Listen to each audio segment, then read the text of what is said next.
Section 2. You will hear a representative of a city council giving information about 2 new facilities which are opening soon in the city.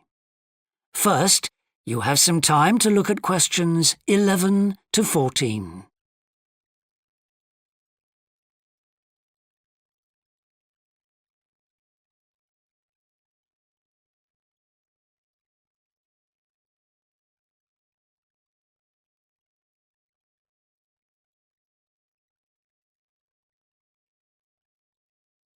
Now listen carefully and answer questions 11 to 14. Good morning.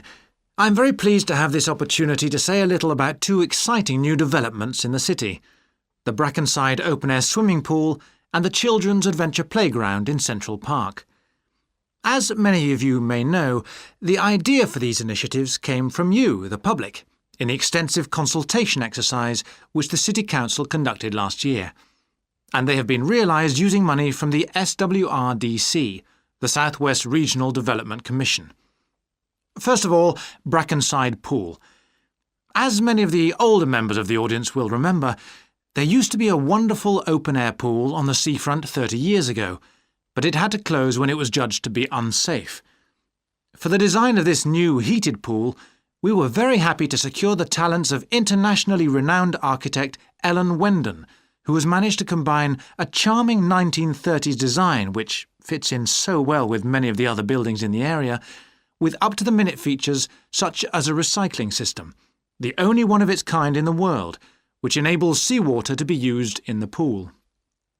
Now, there's been quite a bit of discussion in the local press about whether there would be enough room for the number of visitors we're hoping to attract, but the design is deceptive, and there have been rigorous checks about capacity.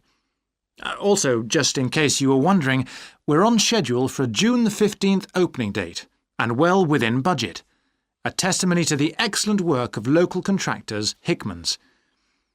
We hope that as many people as possible will be there on June the 15th. We have engaged award-winning actress Coral White to declare the pool open, and there'll be drinks and snacks available at the poolside. There'll also be a competition for the public to decide on the sculpture we plan to have at the entrance. You will decide which famous historical figure from the city we should have. Before you hear the rest of the talk, you have some time to look at questions 15 to 20.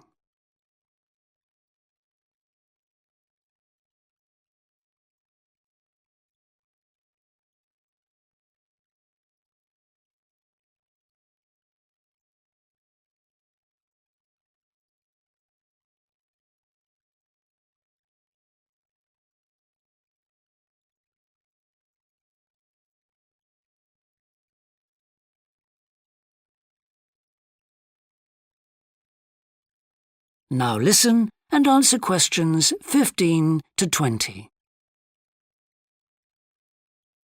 And now, moving on to the Central Park Playground, which we're pleased to announce has just won the Douglas Award for Safety.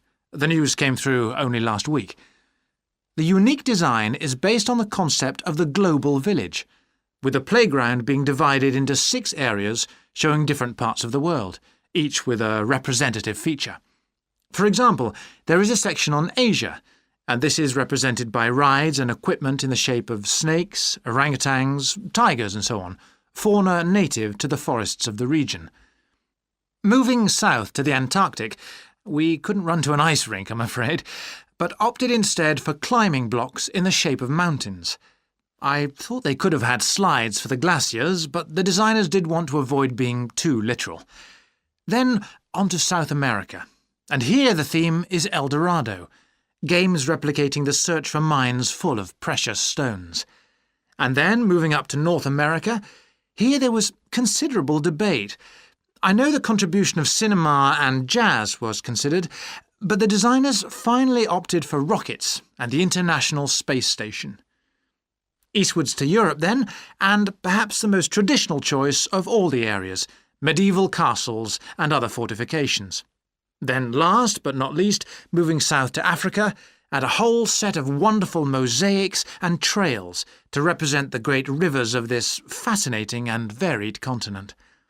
Now, the opening date for our global playground is the 10th of July, and again, we'd love to see you there.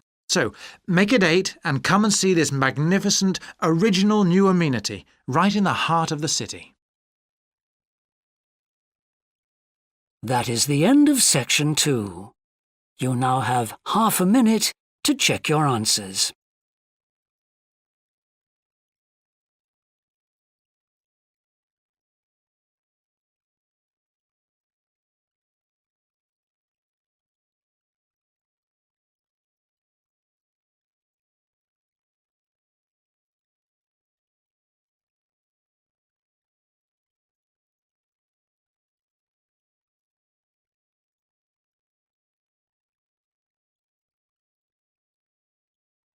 Now turn to section 3.